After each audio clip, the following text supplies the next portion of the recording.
Hello, everybody. It is finale day. Finale day. I don't know what the blade hands are about. If anybody's watching this, I just did a weird dance with my hands in completely straight knife fingers up to the sky. That's how I dance and that's how I party. And hopefully you do too.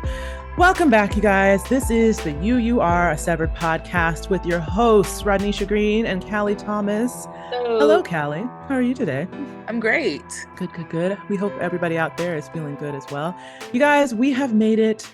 Home stretch is here. We are at the finale episode number 9 of season 1, entitled The We Are. Get it? It's so good. Very good. It is very good, you guys. We're going to get into everything about this episode. We're going to try our best to not make too many tangents, but there's just a lot in this episode that happens, and it's great. If you haven't watched it yet, please pause this, go watch it now, and then come back and listen. Maybe you're one of those people that you're just following along because you like our recaps and you feel like, well, I don't have to watch it. I like listening to these two talk about it. That's fine. But I still highly encourage watching this episode. It is a piece of cinema to behold. It is one of those series finales that I feel like should go down in recorded history, whoever's recording it. I don't know how you feel about it, but that's how I feel. So before we get into the ins and outs, the summary, the scene by scenes, etc., you guys, I just wanted to talk about how I got to experience this finale episode. It might be why I'm so additionally gung-ho about this finale, but it's one thing to experience it. It's still a great episode to experience on your own. But I got to experience it in a theater full of people, and it was a wild, amazing, fun time. So, Kali, if you don't mind, I'll do a little story time. Yes, and we touched on this a little bit on the first episode, but I am still wildly disappointed in myself for not going to this with you. Yeah. So yes, please tell us more. Okay. All right, guys, it's story time. So I will weave in how we got here. So I am an actor, if I haven't mentioned it already, and I'm part of the Actors Union, SAG, the Screen Actors Guild. And so usually around award seasons, Emmys, SAG Awards, Oscars, they'll do viewing parties for voters so they can kind of get the word out, get people to see things that maybe they won't take the time to see otherwise. They usually try to entice us with, a party, some hors d'oeuvres and whatever. But yeah, so that's something that will happen around award season to kind of get people to see. So the Emmys were coming up, and a lot of television things were screening episodes, or 1 or 2 episodes, depending on the length. And we're inviting SAG guests to come and watch.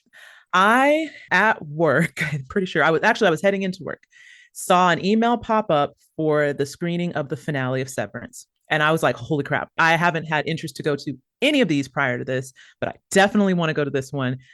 And I immediately emailed in. As soon as I did, I don't remember if I emailed you immediately or if I waited until it was confirmed.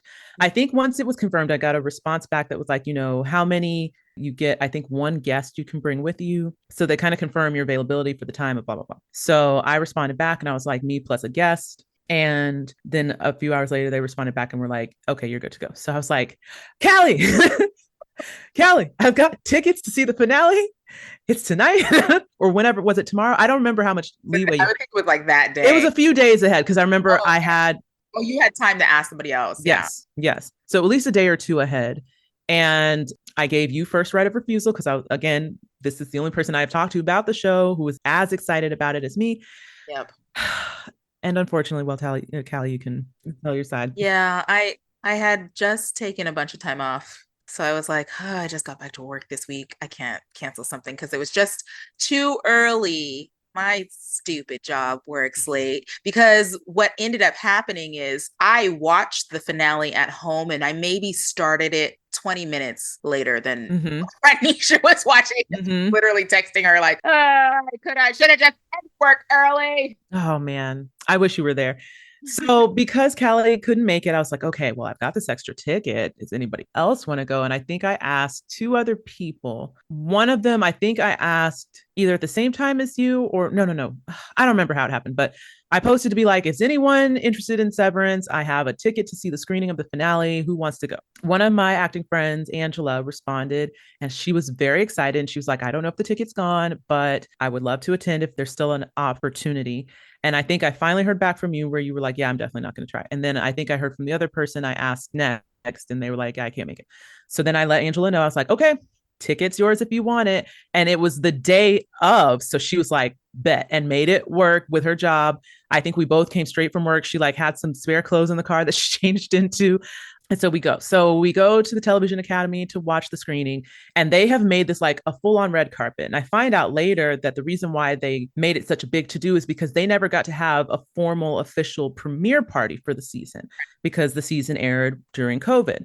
So they had to shoot everything during COVID. They did just like a virtual screening of the pilot episode. So they never got to have an official kind of like party to celebrate the show. So they were like, we're going to make the finale the party. So they've got the red carpet, or the green carpet as it was there. They've got all the celebs coming.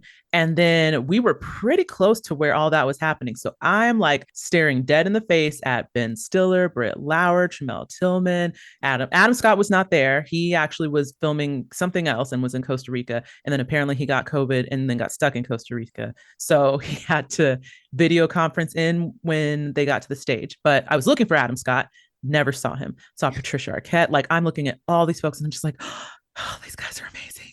Look at them. And like, let me tell you who blew my mind on the red carpet, at least. Britt Lauer came in like this fiery orange dress, looking like a phoenix born from the ashes.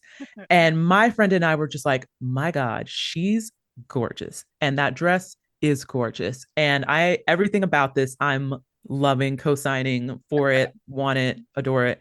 You could not take your eyes off her. As soon as she got into the photo line, it's just like you just follow her the whole way down. So anyway, they do all the red carpet stuff. My friend and I are taking like little fun photos and videos. This is still like somewhat coming out of COVID in terms of the heightenedness of it, where people are starting to, be more social and be out. So I was still kind of weird about like having my mask off for too long. Yeah. It's a big social setting. This was probably one of the first big things I did in a big social setting. So I was like, I don't want to do too much photo taking and all that stuff. Like I just want to document like I was here and then keep it moving. Yeah. So we go inside, we go do the screening. They have a little bit of a panel before to kind of introduce everybody on the stage. Again, I believe everyone was there, including the guy who plays Petey. John Turturro wasn't there and Christopher Walken wasn't there. But everybody else was there with the exception of Adam Scott. Dan Erickson was there. He got to talk a little bit, and then they start the screening. This audience is clearly an audience full of fans. And it's funny because I'm sure there's some people in there who are just going because it's a SAG event, and most people like to go because free food, get to watch something, blah, blah, blah. But a good majority of people in there are Severance fans. So as soon as the credits come up and the music, everybody's like clapping and whooping. And then I look on the stage and you can see all the actors kind of reacting. And they told us after the screening, like, it was so amazing for us to get to watch this with you guys. We've never gotten to hear audience reaction to what this show has been. And you guys were so invested and so with it all the way through. Like, we loved getting to see you guys feeling the feelings as things were going and the tension and all this stuff. So they thought it was great that everyone was really invested in the show, because they have no clue. They were like, we don't know if people are really getting it or liking it. But the episode comes up, we watch it. It's amazing. There's moments where like certain statements and declarations and things are said and people are like, woo, and yeah, and yes, Dylan, and all this stuff. And I was just so happy because it's like, I'm so glad I'm here. I could not have asked for a better experience of this finale. My friend and I are like elbowing each other like, oh my gosh. And the funny thing is Angela didn't tell me, but she actually watched the final episode before the screening. I wanted to wait because Apple, I think, airs it like late the night before. So she was like, yeah, I watched it that morning. And I was like, okay, well, I want to wait till the screening because I just want to experience it all there. So then after it's done, they have the actors back on stage with Dan Erickson, and then they have Judd Apatow there to be a panel like moderator. Mm-hmm. So I was like, Judd Apatow, what? So he's moderating the discussion. Tramell Tillman, every time he gets a mic, he's a scene stealer. He's really funny in real life, not at all like his character, like very lighthearted, very kind of like catchphrasey and yeah, and like, just with the jokes and the yucks, like scene stealing every moment. It's like there's clearly a reason why there's a slight charisma to Milchek, Yeah. even though he's awful. But it's like, it's because this guy has charisma just like oozing out of his pores. So folks got to weigh in. Dan Erickson got to talk a bit. I really wish I had recorded, but I was so just in the moment. I was like, why didn't I think ahead months to when I'd want to do a podcast so I could have audio samples of what happened that night? I just wasn't thinking.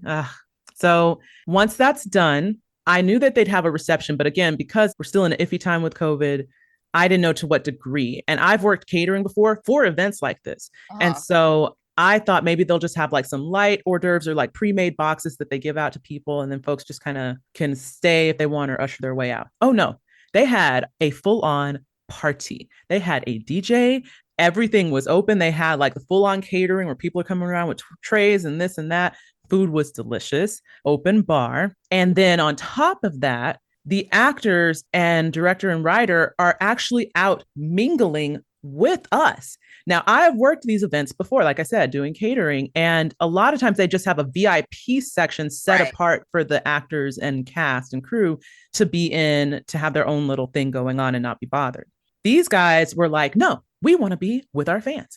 What? They had like a couple of tables just set aside for them to sit at, but none of it was roped off. It wasn't like VIP and there's a bouncer there that's like, yeah, password or whatever. Like they're just out. And I was like, oh my God, we could actually talk to them. That's amazing. I don't geek out, you guys, a lot about celebrity stuff or celebrity folks. When you're in LA, you see it a lot. But I think because I admire these actors so much for the performance and what they did with the show, that I'm just enamored by their talent, that I was just like, I don't even know what to say. So for a while, I kind of hedged on actually talking to people. And then we tried to talk to Patricia Arquette. A lot of people were trying to talk to her. She was absolutely lovely and wonderful with every person.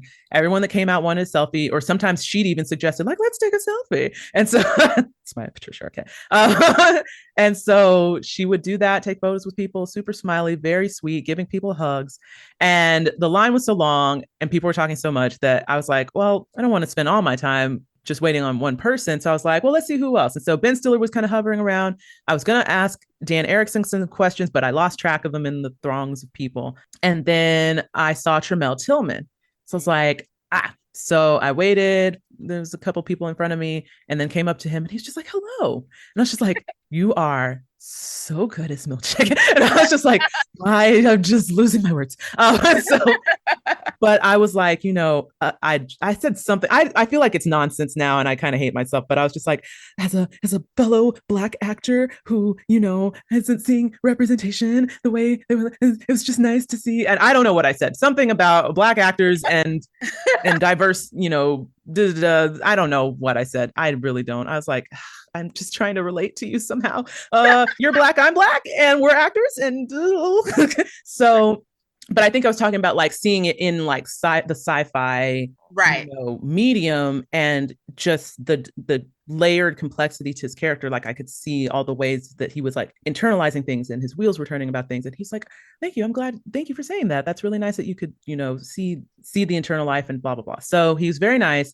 I didn't ask for a photo. I wish I had. Oh. I feel weird about selfies because, and this is mostly on me, I have not figured out the right angle at which to take a selfie where you always look good.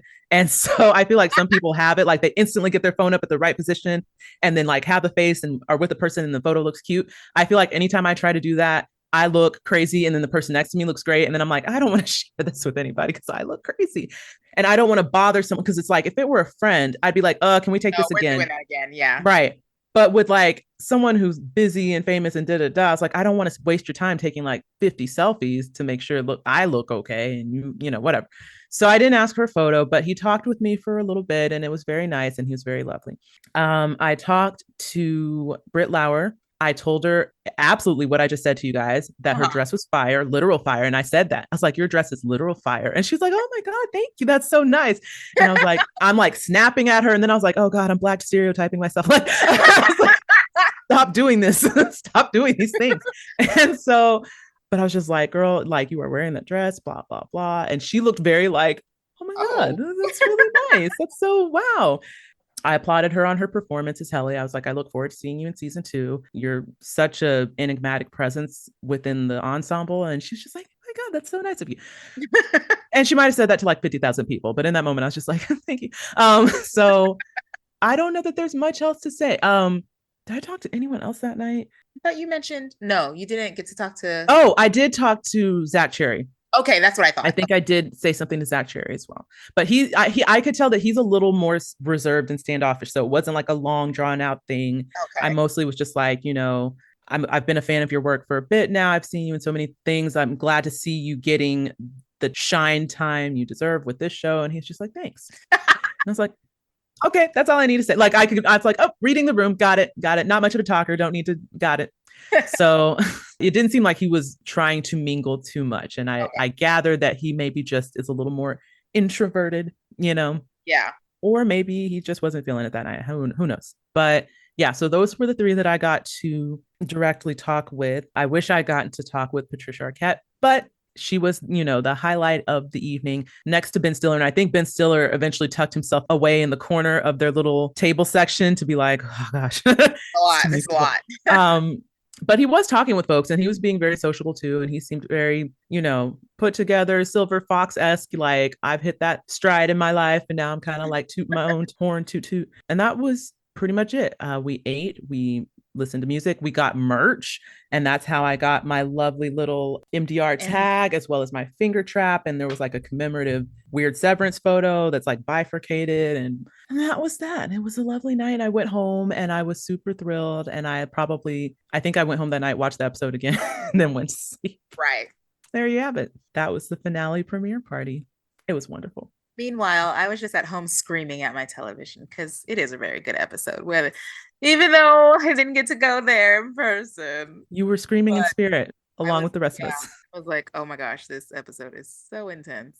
Oh, so Well, with good. that said, let's get into this intense episode, shall we? Let's do it. So I'm going to preface this by saying this episode has a lot of back and forth between what is happening in all the locations. So this is going to be a relatively brief summary, just kind of set the stage for where everyone is so we can really go into it in our scene by scene. Mm-hmm. So let's just start there. It's just too much to try to do a summary of. So our locations are, we have Innie Mark at the book reading for Rickon. Miss Cobell is there. Okay. We have Innie Helen at a gala. We learn very quickly that she is the guest of honor because bum bum bum confirmed she is an Egan. Yeah. And then we have Innie Irving at home with his dog. We learn his name is Radar. Oh, so cute. And his Audi seems to have a secret agenda revolving around researching Lumon as well. And so his Innie is figuring that out. Then we still have Innie Dillon back in the security office holding it down. He is struggling to maintain this OTC as long as possible so his companions can find out as much as possible. And he is, I mean, like we said in the last episode, he is the hero of the night. And everyone is on their mission to find someone you trust, tell them as much as possible, don't get caught. And then that's it. That's all we can do for the summary. We just got to get into it. Yeah. Yep. I think that's plenty. I honestly think that is plenty. So with that said, let's do this cast and let's get into this. I just want to start talking about it. Our guest stars for this episode, we have the return of Natalie, played by Sydney Cole Alexander, Gabby Arteta, played by Nora Dale, and James Egan, played by Michael Cybery. Co-stars we have coming back once again are Rebecca, played by Grace Rex, Denise, played by Annie McNamara, Patton, played by Donald Webber Jr. I'm not sure if it's Cecil or Cecil, played by Arthur Brooks. We have the event coordinator played by Amy Stiller, sister of Ben Stiller. We have Angelo Arteta played by Ethan Flower, Balf played by Rajat Sharech, and Kier Egan played by Mark Geller. This episode was written by the one, the only Dan Erickson. He's taken the lead and the reins on this one, accompanied by staff writer Anna Oyoung Munch, and it is directed by Ben Stiller. So they've got all the MVPs in here to take it home. Yes. Get us a nice little home run and knock one out of the park. Let's just jump into this because this is going to be a long one. I know it. I feel it in my bones. Yes. All right. scene one obviously is our cold open. Mm-hmm. We pick up immediately from that blackout from Dylan doing the switch, right? So Dylan makes the switch. We see everybody's outie face become innie Mm-hmm. one by one. And Mark is the first person that we follow, right? So Mark is mid hug with Cobell Yep. because the last thing we saw or heard in the last episode was Cobell warning Mark about getting away from Lumon. Mm-hmm. They're embracing, and then this happens mid embrace. So as soon as they pull apart, Cobell's like, something's off. Yeah. So she's just like, Mark, are you all right? And Mark's just kind of like looking around like, Yes. what? What? And she's asking repeatedly, are you okay? Is something wrong? And he's just like, oh, I think I'm just a little nauseous. I need to get to the bathroom. And so he ditches out. Now, obviously, he's taking in a lot, right? This is Innie Mark. The first face he sees as an outie is freaking Cobell. So he's probably like, what is happening? Oh, yeah. I'm sure Where no am I? one was expecting to see someone they knew. Right. At all. So it's just, but he fortunately does not let on like, holy crap, what are you doing here? He's just like internalizes it, looks at his surroundings, and just finds a way out. So smart on him. Everyone's playing it very cool. I like that the innies are not making dumb mistakes. Yeah. For the most part, through this whole in and out, back and forth, scene to scene, everyone's being very smart about how they're doing things. And I appreciate the writers are writing them smart and not stupid. Because, you know, there's that. So we see Mark, he ditches to find the bathroom. Then we go to Irving. When he wakes, he is mid painting. Yeah. Music's blaring, that same Ace of Spades song. And then he's looking around, seeing the paint in his hand, seeing the goo, and then looks around and sees all these other paintings. And it's just like, what?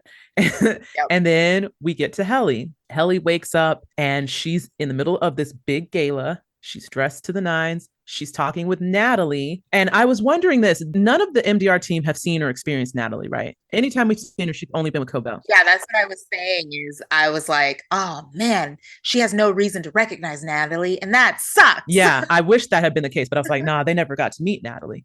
So Natalie is coaching her about something. All she says is, you're going to be on in 20. Make sure when you get up there that you mention this and that, you know, talk about this. The board is so grateful that you're doing this. And then they run immediately into Gabby Arteta, who we know, but she does not know, but clearly her outie. Well, actually, no, her outie doesn't know because it's an introduction. Right. So Gabby Arteta introduces herself. Natalie says, oh, this is Helena Egan. Bum, bum, bum. Bum, bum. Like immediately in the cold open, they just say it. Like no more dancing around it. She's an Egan. She's a big deal. This explains everything. Yes. And the thing though is that when Helly hears it, she's like, she instantly is just like, oh, like you could hear all the air being sucked out of her lungs in that moment. Just like, you know, and she fights to maintain her composure because this is the machine. This is the man. Right. And she's part of the machine. She is the man. She just finds out, like she already knew her outie was terrible for the simple fact that she's still there, you know? Yep. But now she's like, oh, I am the enemy. What? What a wake-up call. Literally a wake-up call. So that's the cold open. Woo. I don't know if there's much else to say. Yeah, Cobell, I think Cobell immediately knows something's wrong, but she's not sure yet. She doesn't know what, but she noticed something immediately. So I'm like, oh no, how much time is Mark going to have? What's wrong, right? Time. And then with Irving, I immediately was like, does he recognize the hallway in the paintings? Or is he just too overwhelmed taking everything else in that it doesn't register? Or based on our last episode's conversation, I'm now like, or does his Innie not remember having been there because maybe they've done one of those other procedures to erase his brain? Like he's gone down to the testing room and then they've erased something. So I was like, oh no, he didn't have a reaction to the paintings and I was expecting him to. Yeah. I mean, yeah, we don't know, but I would surmise overwhelm is a big part of it too. Yeah. Let's move on to the next part. Yes. Go on. Woo. Okay. So Dylan is stretched out to his limits, holding these two switches, and he's straining.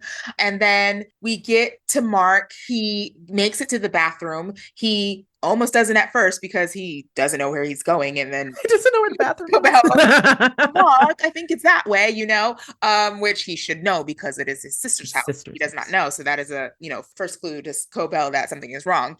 And he goes into the bathroom and he like is trying to like get his bearings and like catching his breath.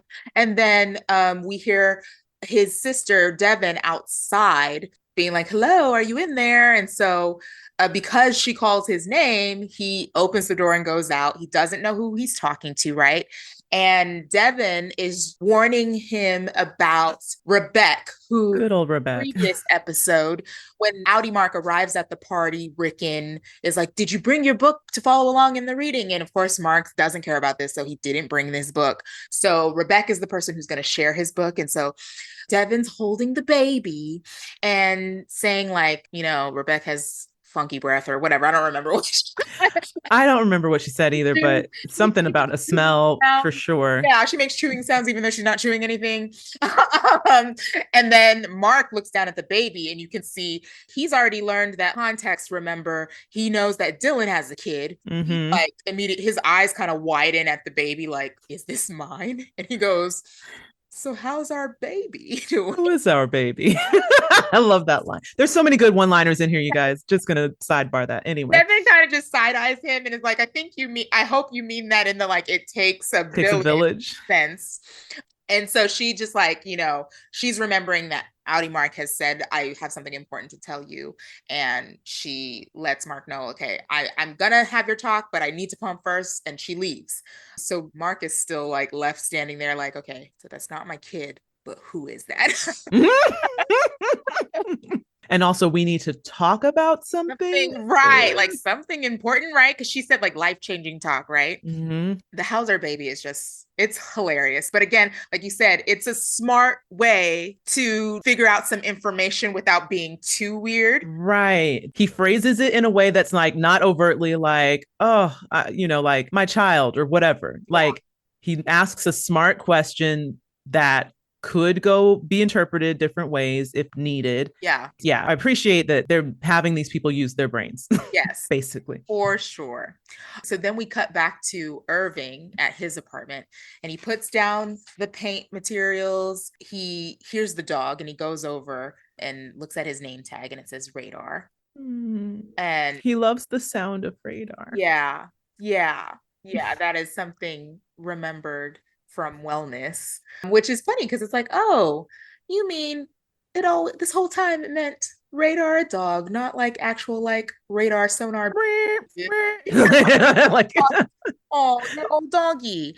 And I just felt like the way Radar looks at him, that the dog knew something was. I was thinking that too. I was like, can the dog tell that this isn't the same him? Yeah. I was wondering the same because it's like he looked at him almost like, yeah, I know you, but this isn't like you. Right. Yeah. Like a different you. And also just like, man, even dogs can be amazing actors.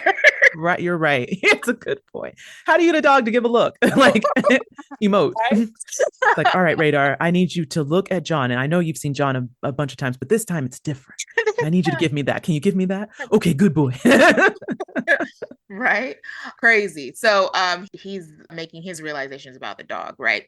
Then we go back to Mark, and Mark runs into two of Rickon's friends from that dinner party, one being that major douchebag who was like, he's back.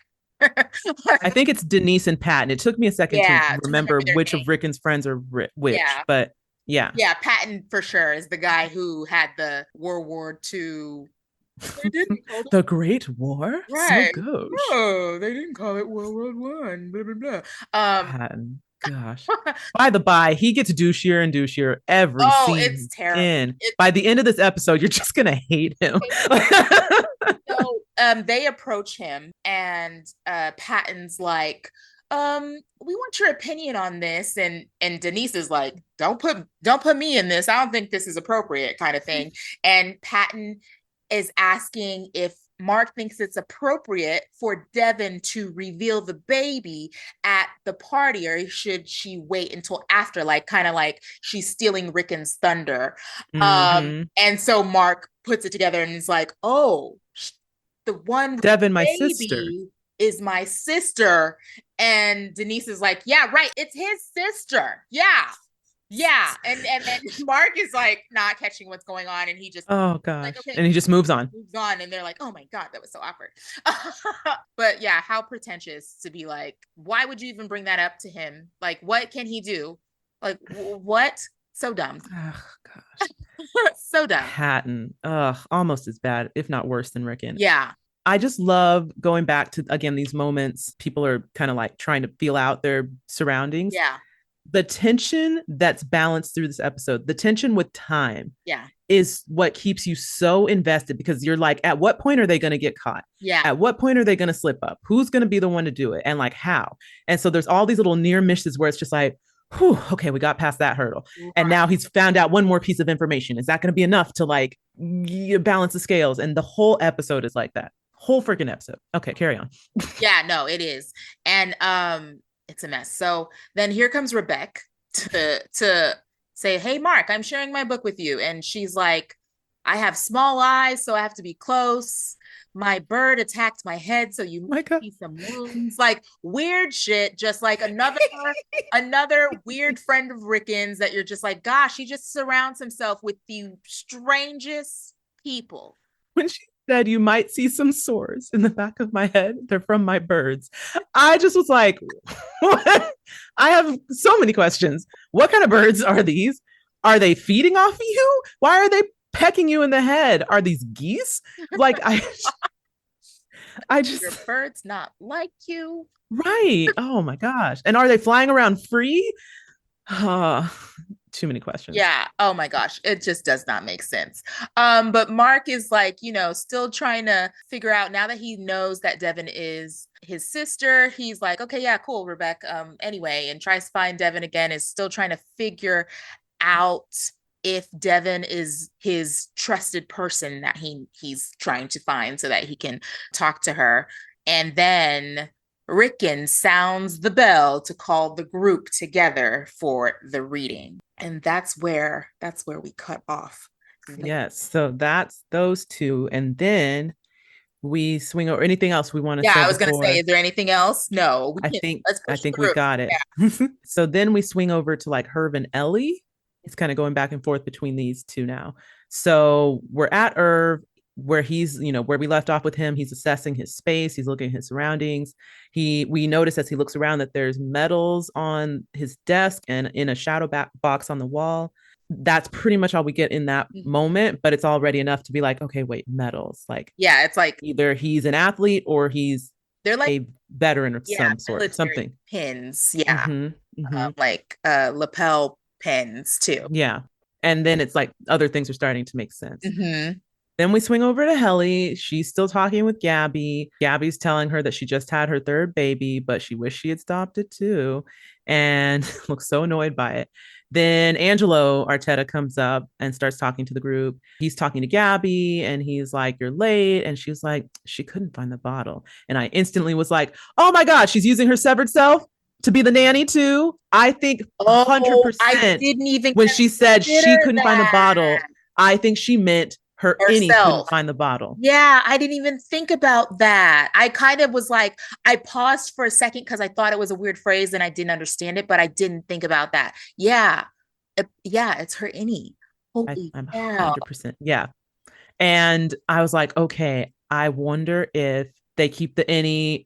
So I'm going to swing over to a little deviation I have. Yeah. Or a question I have in that moment. So now my question is, do they have some version of the severance technology where they can remote access their Innie whenever they want? Right. Because what's the trigger? How are they able to jump an Innie in and out when they need it? Yeah. So I thought when I saw your note with that question too, I thought, oh, I don't think she's controlling it. I think her husband is controlling it. I think she's a willing participant. Yes. But now that you say about the nanny, he obviously was not with her when the babies were feeding. So did she do it herself? And then how, like, I can understand the outie understanding, like, okay, I'm going to switch to my innie now. I'm pressing a button. But how does the innie know to get back? Exactly. And why would the any want out when they want to just keep living the life? So the only thing I could think is if there's a timer that's like Ooh. you give the any this much time and then it shuts back to you or something, right? Unless there is someone there who can like trigger the any until the any's no longer needed and then trigger it back. I don't know. I have so many Yeah, questions. like with the But switch. right. But all I know is the first time through, I don't think I even took note of her saying that line. I probably just dismissed it. But when I heard it this time, the way she said it, I was like, oh, she's talking about herself. And then I was like, well, now I want to know what version of the Severance stuff do they have? And then even when Angelo later says, tell your father, I said, thank you. I'm like, is he thanking him for the severance chip? Yeah. Yeah. Like, I wonder, are the Artetas the first one to have something To like, pilot this like home program. yeah, Oh boy. Oh boy. crazy. But all I could think about this whole time just being like, oh man, I in theory can understand wanting to skip your pregnancy. But right now, as I'm going through it, I'm like, no, because I'm thriving right now. I'm like, my skin is better. Like, I'm eating healthier things. Like, my blood pressure is down, my anxiety's down. Like, I'm good. I'm like endorphins all the time. So I mean, but you know what?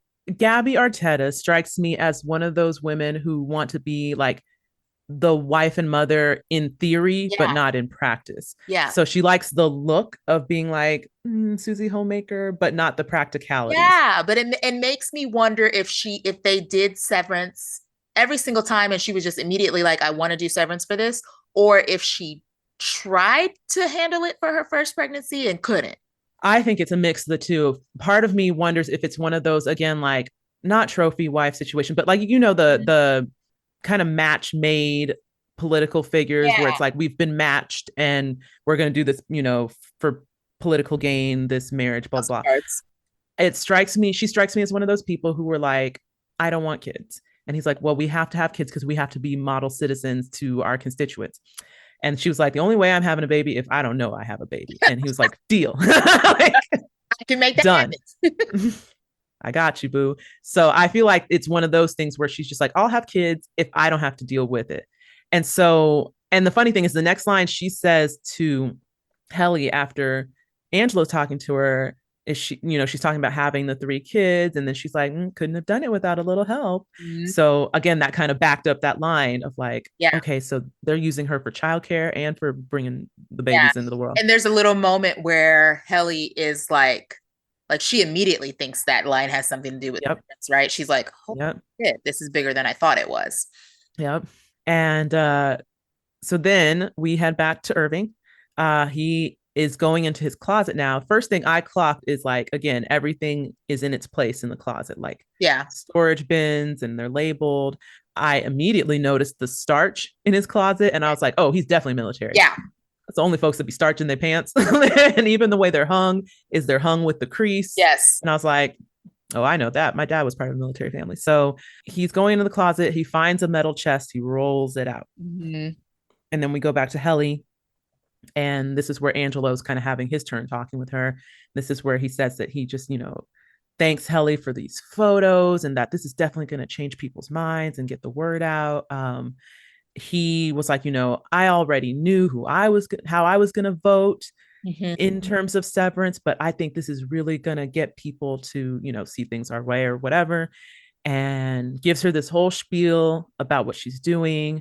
Thank your father. Thank you. Let's change some minds. He ends with that very politically, Yeah. political, not statement, but like champion cry or Yeah. whatever. And again, throughout this whole exchange, Helly is handling it so well. She's just like, I'm gonna try to, or like, I hope so, like in just like nodding in agreement because she's reading correctly that she's supposed to agree with him. You Mm-hmm. know? And it's just like, oh my gosh, this is so nerve-wracking. It is so nerve wracking. I think we've covered everything for Yeah. this. Woo, okay. So now here comes the cuts that get more complicated, guys, because now we're cutting between all four of our MDR teams. Mm-hmm. So We head back to Mark, and Mark goes down for the reading, and Rebecca flags him down like, "Come here, sit by me." And then she hands him the book, and he's like, "Oh, it's the UUR. It's the book I've been reading, my contraband." And then he realizes, "Oh, I'm gonna meet the author." And he looks up, and it's Rickon, and his Oh God. eyes light up. It's like seeing a celebrity. He's like trying not to freak out, right?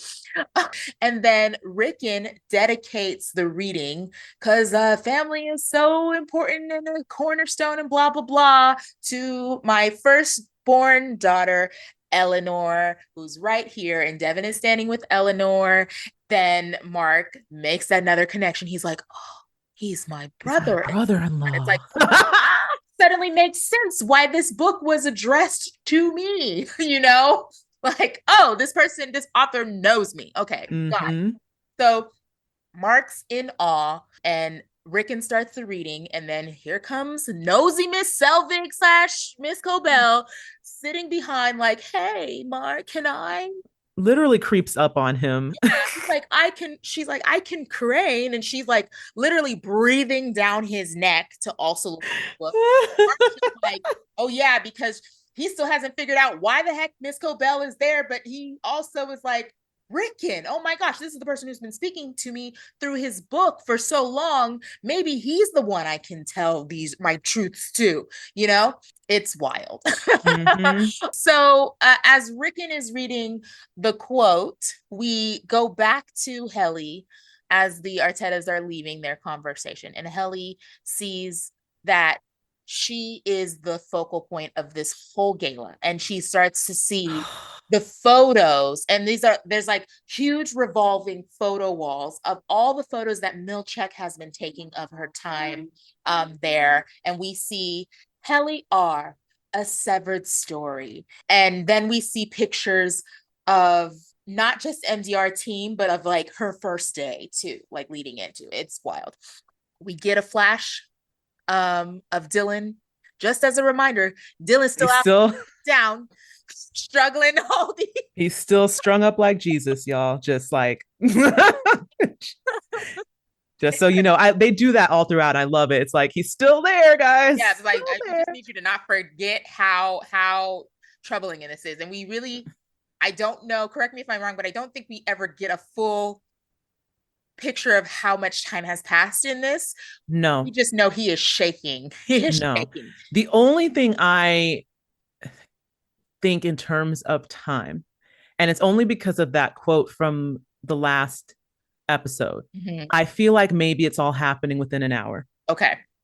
Yeah. I can't Maybe. confirm that that's the case or not. Yeah. Which, But the yeah, whole quote about like, but the hour is yours. It's like, I feel like this is like within the span of 1 hour. right. And if that's the case, that is a long ass time to be stretched out. Yes. Oh, I'd get a cramp. Dance teacher in high school, and this was corporal punishment. She was not allowed to be doing this, but high schoolers don't know anything, right? If we were talking too much, she used to just out, just make a stand. And I was in better shape then. I'm already hurting right now just doing it. But I'm hurting just looking at you doing it.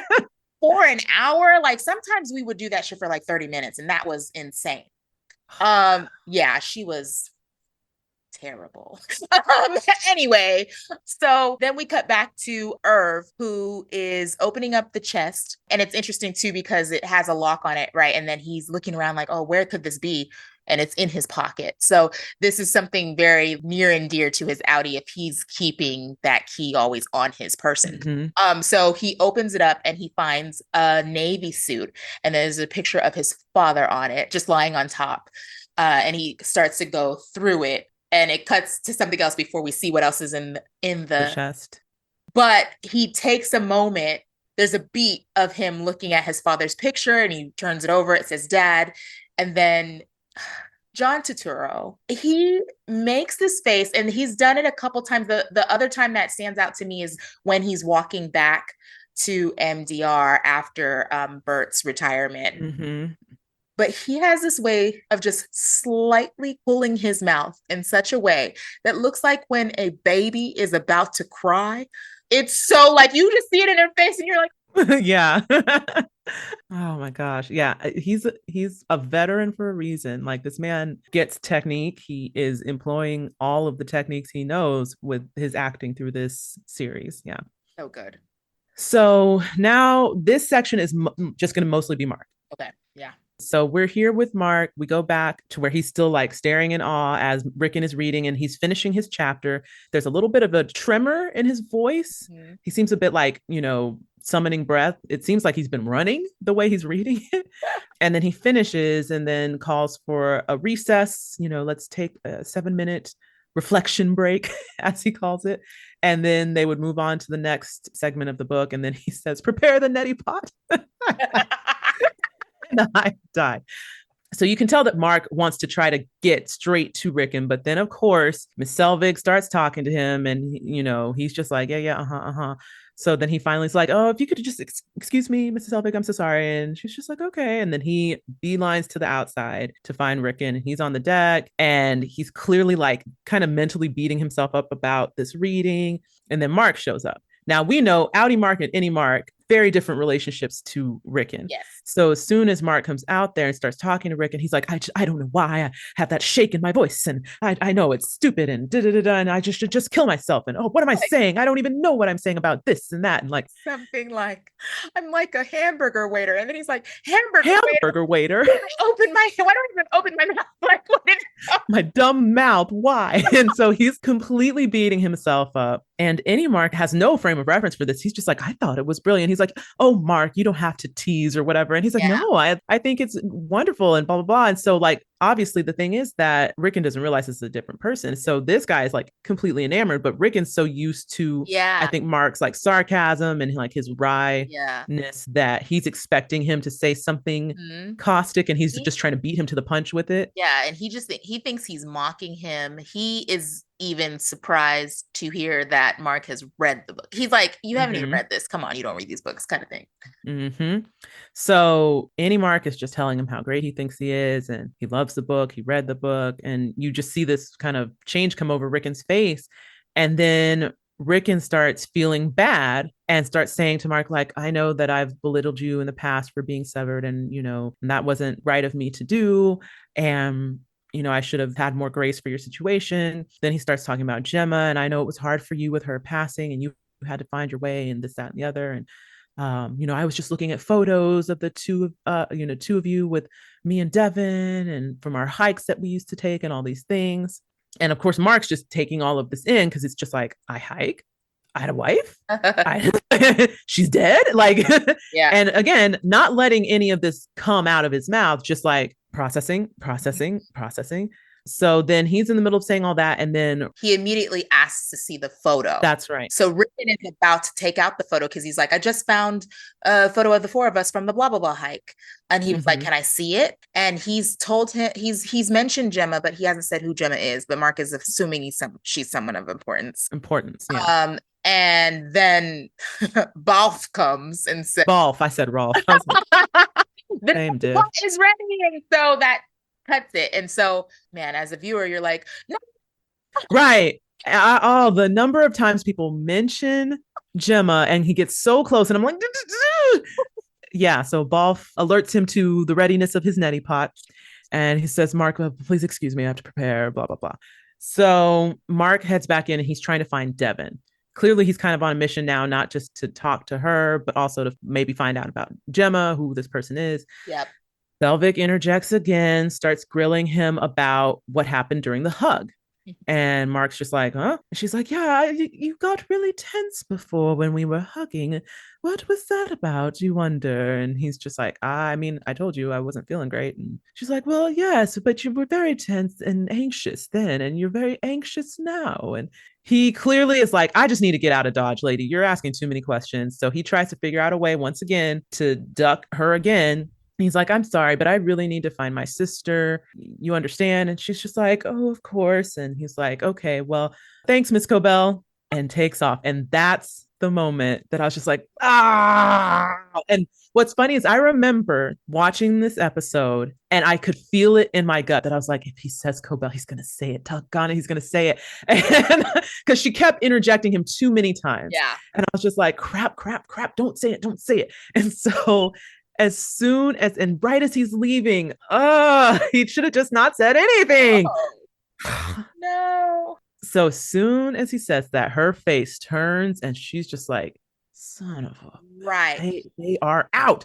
The chickens are loose. Still processing it though. So yes. I think there is just a moment before she considers that it's bigger than just Mark. I think there's just a moment where she's like, is this the reintegration slip I've that's true. Before? You know? True. But it's just, I think it's only slight. It's only slight. A little bit. Yeah. She springs into action not long after that. But yeah, you're right. She does take a second to be like, wait, is this reintegration or is this OTC? Yeah. And she probably has to figure out, but if it's OTC, how could it be OTC? So I just wanted to mention one of the quotes that happened after the reading that I just thought was so funny is from Rebecca. The guest stars and co-stars get some really fun lines. Like I said, there's a lot of good one-liners, but it comes from Rebecca. They finish the reading. She stands up immediately with sores in the back of her head. And she's just like, that was transformative. I'm going to have to change my name again. And then just walks off. And I was just like, oh God, how many times has she changed her name? Is it with every book? Has she changed her name every time written's written a book? Because that means it's been 5 times. That's hilarious. Yeah. Oh man. And then I just thought about the exchange Mark has with Rickon. It just highlights how different the innies and the outies can be, right? Because they talk about like kind of being like, you have the same personality, but personality is only innate to an extent, right? Like what happens in our lives shapes our personality and our demeanor.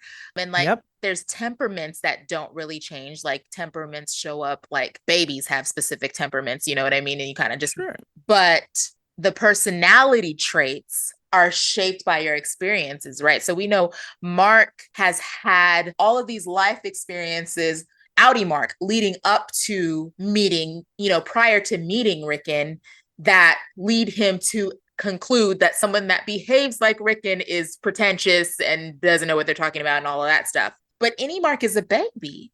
He doesn't have anything. So his, you know, how just how genuine he is in his like awe of Rick and his hopefulness in reading Rick versus like outie Mark's cynicism.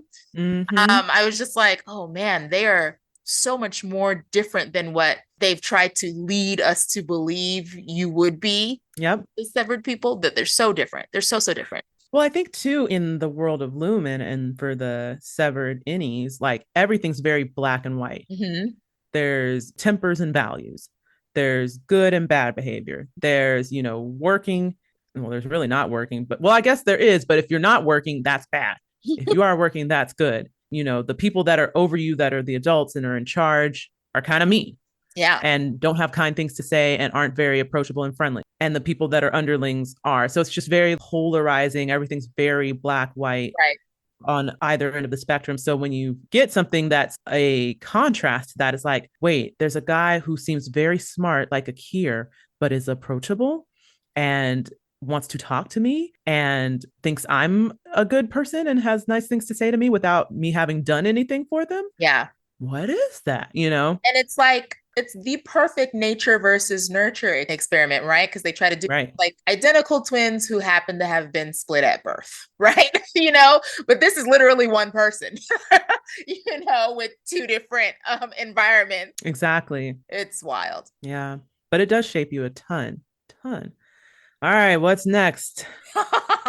Okay. So we go back to Helly, and Helly is walking between all of these big photo displays. So we're getting to see more specific, right? And she stares at one of Mark, and I believe it's from the Mark's first day of reading the announcements, the morning announcements. Yep. And then we cut back to Mark, who finally gets to Devon, and she's trying to calm Eleanor down, and he's just like, come on, we need to talk. And she's like, we're going to talk. Go into that room. I'll be right back. So she sends Mark away. Then she sees Miss Selvig and she's like, oh, Miss Selvig, can you hold the baby? I have to talk to Mark, right?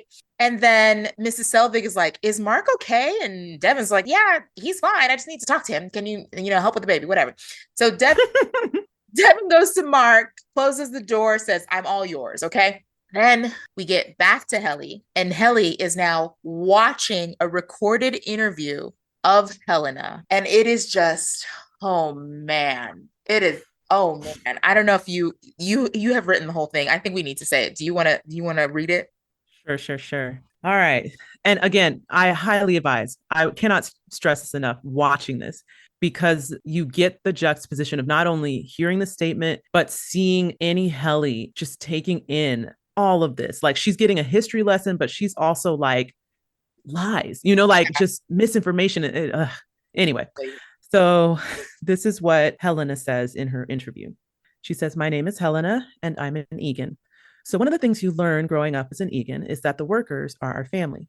And I remember being confused about this as a kid because I thought that meant I had a few 100,000 literal brothers and sisters scattered around the world.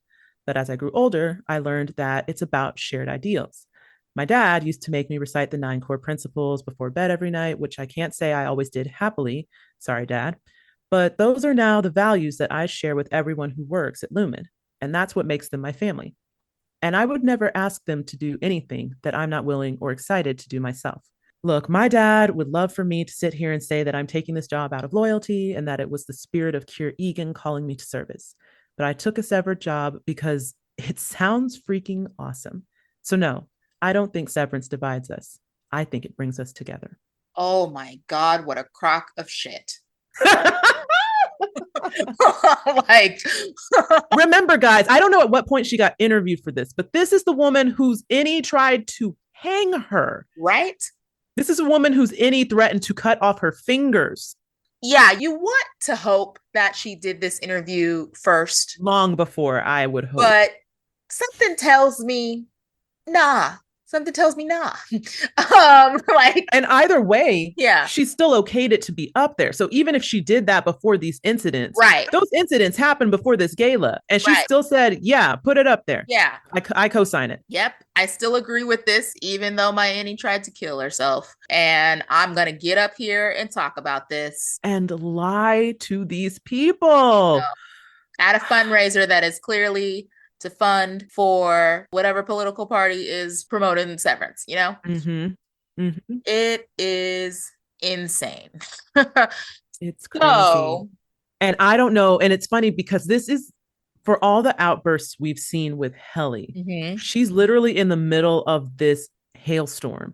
And I'm so surprised that she doesn't just lash out right then and there and just start wiling. Yeah. But again, smart writing. Yeah. So they give this character the presence of mind to be like, no, I'm going to do it at the absolute most optimal time, despite my anger and rage. Yeah, I'm going to wait. I'm going to let it simmer. And as soon as I get on that stage, I am blowing this up. Yeah. Well, and I think at this point, she still doesn't know that, right? So she's trying to figure out. She knows that they're prepping her for something she's going to be on to do. She doesn't know what exactly it is yet. And then thinking about like, okay, if the mission is to find someone you trust and tell them, and she's like, okay, I clearly have to gather myself and switch gears because how could there possibly be someone in this crowd that she trusts to tell the truth? I think she recognizes very quickly, at least by this point, I think especially after seeing this video, I think she realizes, I got to call an audible. Yeah. There is no one around me that I would trust with this information because everyone is here in support of this thing. Yeah. So I've got to flip the switch. Okay, if I can't find someone I trust with this information, then I just need to tell the world what's happening. Like I need to figure out how to get as visible as possible. Yeah. So I think she's still figuring out where and when that'll happen. Yeah. But she knows she's going to be on some platform at some point. She's being coached to say certain things about what's going to happen. Yeah. So she clearly knows, okay, that'll be my moment. Mm-hmm. There's going to be multiple people listening and I can do something. Yeah. And then sidebar, all of these photos, right? So Milchick has been taking photos for this particular gala, but they must have presentations, galas, whatever like this all the time trying to promote severance because At no point when Milchek is taking photos, even the very first day, are the veterans of MDR phased by it at all, you know? So they're like, this is just normal. This is Milchek being Milchek.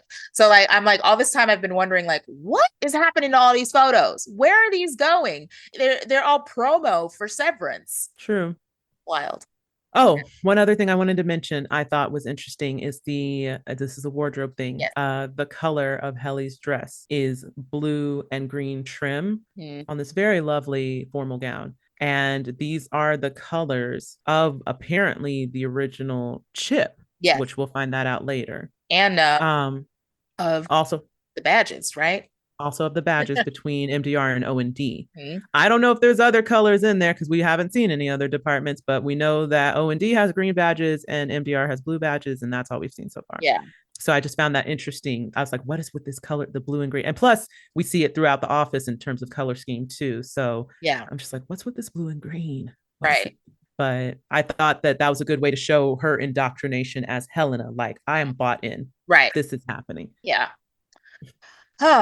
Well, after she watches this video, we cut back to Miss Cobell, and Cobell is leaving the party. She has stormed off in her car that looks like an old like Datsun or something. It's like a real old car. And she's like driving again like a bat out of hell. Like this woman just never drives her car slowly. And how has she not had like 1,000 tickets? There's clearly no police in Kier. She drives crazy always. Wild. And she's calling Milchek, who doesn't answer the phone. Like she keeps trying to call him. Homegirl is flying like the Wicked Witch through the sky. Like I don't understand why she can't ever just. I mean, I get the urgency, but like you're flying through stop signs. Fortunately, nobody else is on the road. So, and also the urgency in this moment is different because at this point, lady, you're already fired. So are you wanting to keep working there? Are you trying to save the day? Because I feel like I would be like, oh, well, I got out right on time then because shit's about to blow up. I think I would just sit back and watch the mess happen. Well, this is an interesting tie back too, right? Because just moments ago, she's encouraging Mark to quit. Yeah. She's saying, leave these people. They're evil. They're terrible. Mark, get out. And now you flipped back the moment you got opportunity to leverage yourself back into a position. Right. And it's like, okay, again, this makes me wonder, what's your end game? Yeah. Because you seemed very overcome by being let go. Mm-hmm. To the point that you then decided, you know what, maybe I don't need them. I don't need them. I can, and Mark, you're right. And yeah, let's Lumon, boo, bad. And then as soon as she gets a wind that things are going awry outside of her watch, she sees an opportunity and says, oh, wait, let me fly in and be the hero. So I gotta wonder what else is going on with Cobell that is giving her the motivation to feel the need to get in with this family. I do have a theory. We'll talk about it at the end. Okay. But yeah, Lumon is unhinged. She's unhinged. That's fair. That's fair. All right. So now we're back with Irv, and this sequence is mostly just him. So we get more insight into what he's doing and what's going on. He has realized that there's like 2 parts or 2 layers to this trunk. Mm-hmm. So he removes the upper tier and sees all of these papers and things stored underneath. Yeah. And this is where we realize, wait, who is Irving Bailiff? Mm-hmm. What is he about? And what is going on? He is up to something because when we get to what's underneath in this trunk, we see all these documents. There is a severed employee list. Mm-hmm. We see an article about a man named Dalton Emery, who apparently upon freeze framing and reading, lost his finger or the sensitivity or sensation in one of his fingers due to a workplace injury at Lumon. Lumon told him it was a printer incident and he should be fine. If you go on to read the article, if you are watching and you have the ability to freeze frame, it kind of goes into more detail. But basically they do the usual Lumon, oh, whoopsie, not a big deal. And we know it is likely what we've guessed those palm things are in the break room, like burning your like fingertips. And absolutely. So yeah, they give him some blanket excuse. He ignores it because he thinks, okay, I guess it'll go away. They said it was nothing. They said it's just this. Mm-hmm. And because he ignores it, he starts losing sensation little by little. He finally goes into a doctor. The doctor's like, first of all, you should have come in sooner. Second, your job lied to you because a printer, blunt trauma isn't going to do this. Yeah. And that's when he realizes, wait, something's going on there that they aren't telling me. So he tries to sue Lumen for the information to what actually happened. And it's this whole embroiled battle that's happening in this article. But yeah, so he has saved this article about this particular Lumen person. He has a whole list of employees that are working at Lumen, with some of them have phone numbers, addresses, some little notes and information that he's kind of written on them. And then you see some other papers that are related. There's an invoice for something that says LatRal. I don't know what that means, some company. But on the invoice, it says logistics for, or so LatRal Logistics is the name of the company. And then the invoice says expedited customer delivery for 4 pallets, non-flammable, which then I was like, wait, are these the things he's doing art on? Is this something else? But that's what's being delivered. And then under those papers are some more papers with Lumen letterhead on them, a floor plan that's kind of rolled up that I'm going to assume is of the Lumen campus or maybe the severed floor. And then he grabs a letter out of his drawer to see what his address is at one point, and I'll explain why. But then I see that the mail that he pulls to get that information from is for the Myrtle Egan Credit Union, which once again, it's like, they own this town. Everywhere. They own this town. Mm-hmm. So yeah, the reason why he gets the address or is trying to find his address is because he immediately, once he recognizes there's an employee list, flips to find Bert Goodman. Well, Bert G, because he only knows him as Bert G. But he finds Bert Goodman listed, his name and address are there. And he's also been starred on this map that he has, like a driver's map. Yeah. He pulls that out to try to figure out where he is in relation to Bert, has the presence of mind to find some type of mail that has his address on it, finds it on the map, connects the two, and he has decided this is where he's got to go. Yeah. And, you know, my immediate first thought was, here goes Irv again, going off mission. Going off mission. He's off to find his love. But then I thought about it, right? Because we have Mark. He finds himself in a party and he immediately finds out he's related to at least one person in the party. He has a pretty good chance of finding someone he can trust. Mm-hmm. We have Helly, who definitely not going to find someone she trusts. And then Irv, who wakes up alone. So, with his dog. The more I thought about it, the more I was like, no, he's definitely still on mission. If he can find Bert and he can convince him, because he at least knows he'll be talking to someone who used to be severed, like maybe Bert is the only person he'll be able to find that he can trust. There's no signs in his house that he has any friends or anyone that he can communicate with. So actually, I was like, you know what? I judged you, Irv. I think you're still on mission. I think you are still on mission trying to find Bert. No, I definitely think that was the best move he could do in that moment. So he knew, like, the only person I've ever trusted is Bert. Mm-hmm. And if I could trust him on the inside, hopefully I can trust him on the outside. Yeah. The only other thing I wish Irving had done that I think would have been helpful, given that he's found all this information about his outie self doing all this Lumen research, find some way to record a message to yourself. Yeah. I wish he had found a phone or a recording device of some kind where he could say, my name is Irv B. I'm your Innie.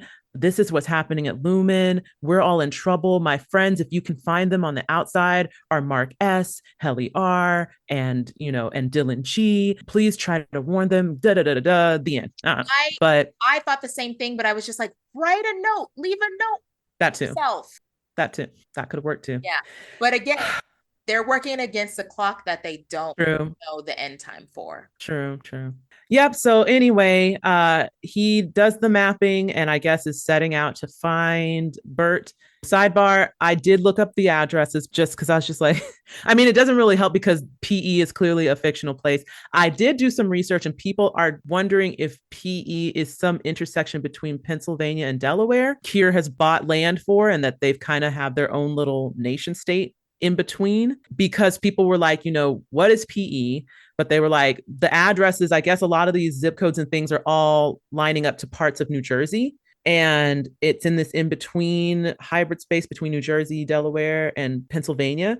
So they were like, is PE like some amalgamation place of that? There were other people who were with me on that Prince Edward Island thing because they're like, PE is Prince Edward Island, but that would be further north. Right. And I did find out that apparently Gull Harbor is actually an address from someplace in Washington where the writer used to live. Oh, And he used that street name for that. that's funny. And then apparently the name for the Egans is from a family that he also knew in Washington that owned a lot of stuff there. Huh. And that's why he decided to use that too. Anyway, just some color commentary for you.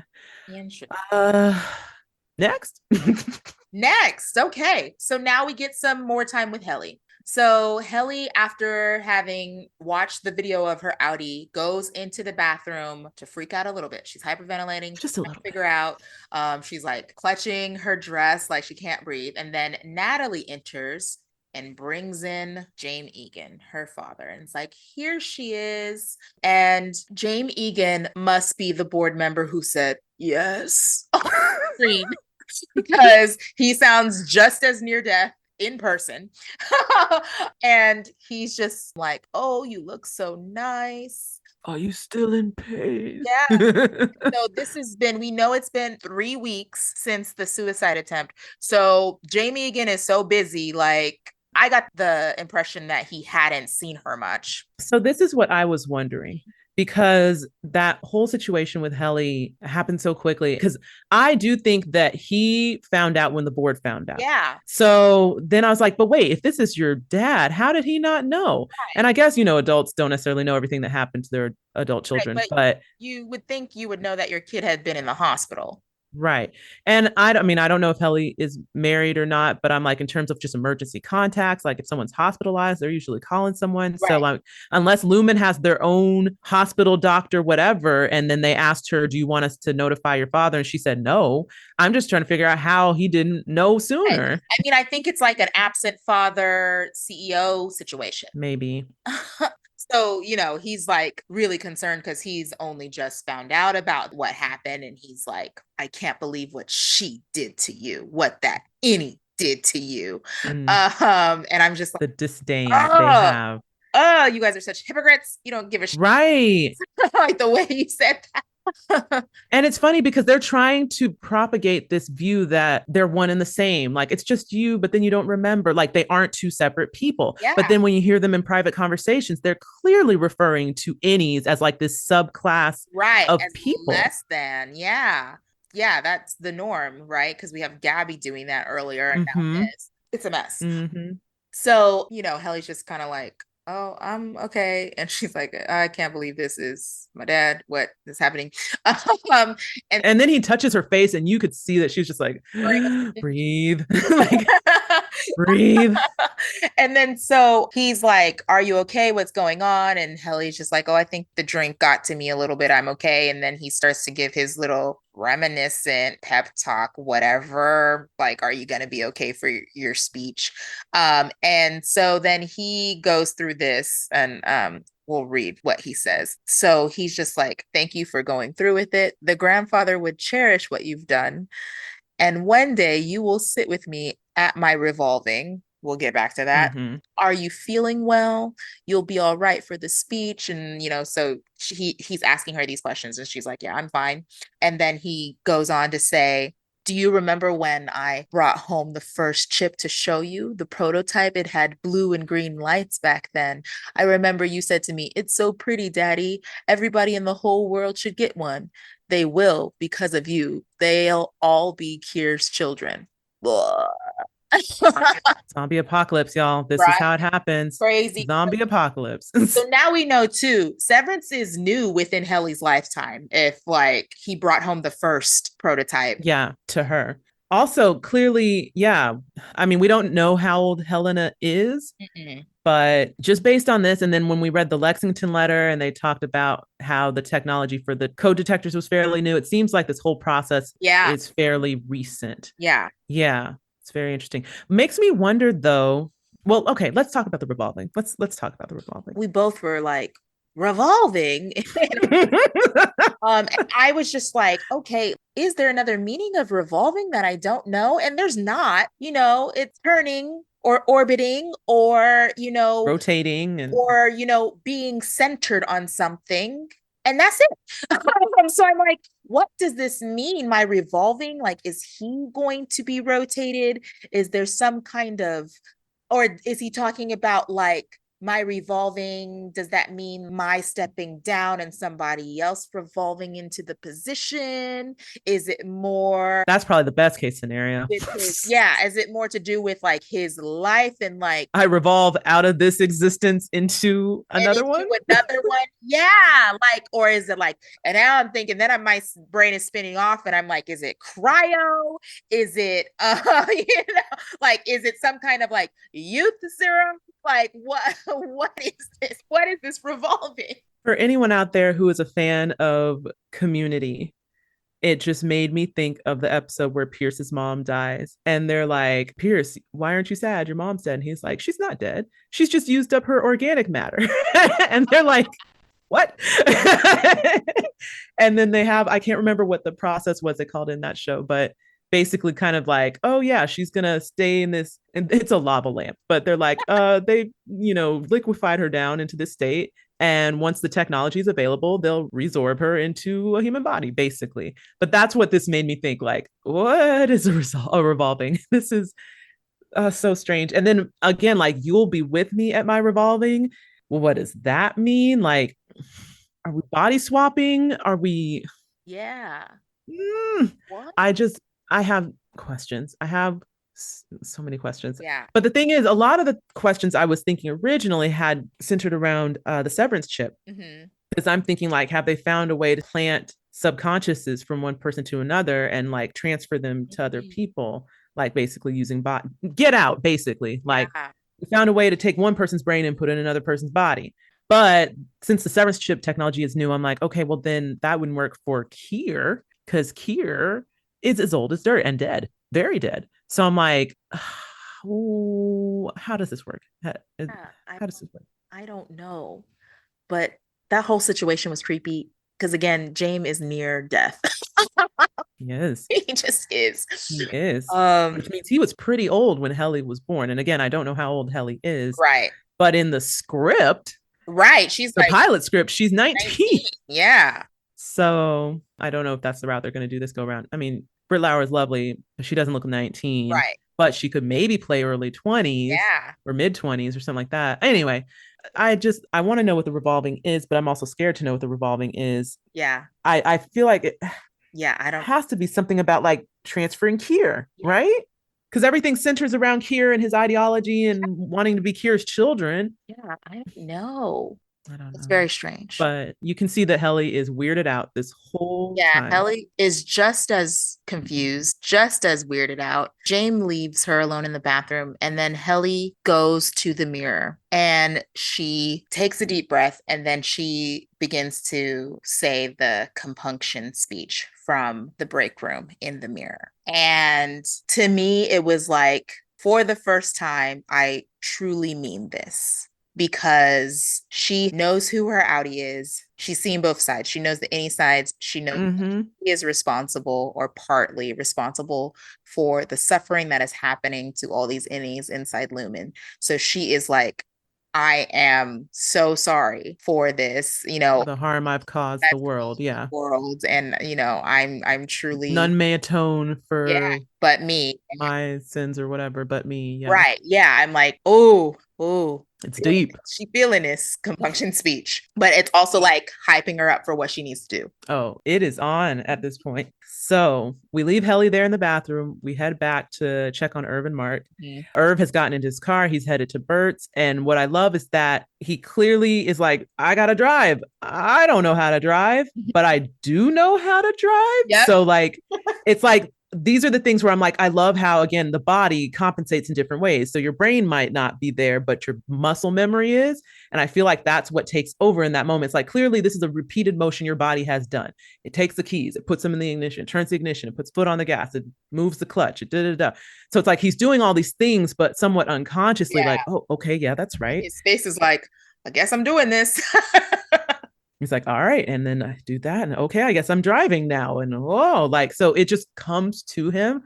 which is fun to see this like moment of discovery happening within a somewhat mundane task. Right. So while that's happening, we go back to Mark and see they've done a time jump. Yes. So all we know is that Mark has told Devin because Devin's just like, Mark, this is crazy. This is wild.